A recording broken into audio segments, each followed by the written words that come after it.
Assemblywoman Amy Paulin, thanks for joining us today. You're welcome. Now, I know you're chair of the Energy Committee in the Assembly. Wanted to ask you, during the rest of the session, what are your top priorities?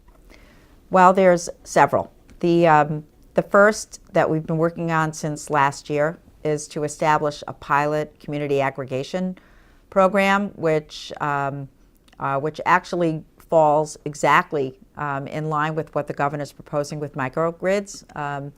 It would allow communities to do intermunicipal agreements to establish essentially their own buying power to buy power from an ESCO. And the reason I say it's similar to a microgrid is because their goal is to increase their reliability, which is what the microgrids are all about. And so they could, through this model, establish their own power.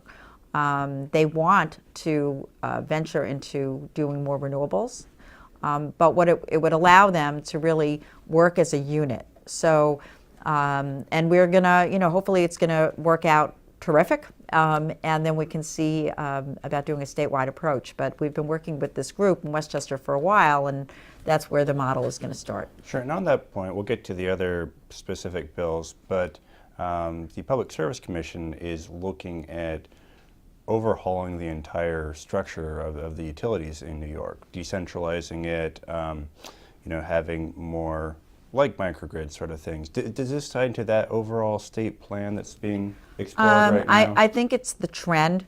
So, it's more of, the trend.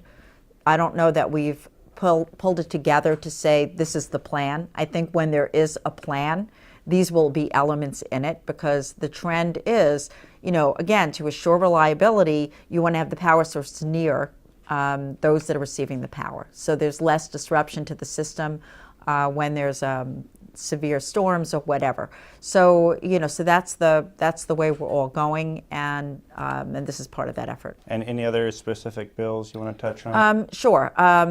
Related in a certain way, the shared renewables concept, and what is that? So, currently, to encourage renewables, we allow for for solar, wind, we allow it to be directly hooked up, for that specific person, and we have the concept of net metering, right? So that's the way we've been encouraging renewables. But what happens, when in the city of New York and Manhattan, you see all those high rises, you see all those condos and co-ops and apartment buildings, they don't have the same ability. They don't have it for two reasons. One, there's not one owner of those buildings. I mean, there could be if it's an apartment, but it's more common to have a co-op or condo where you have multiple owners.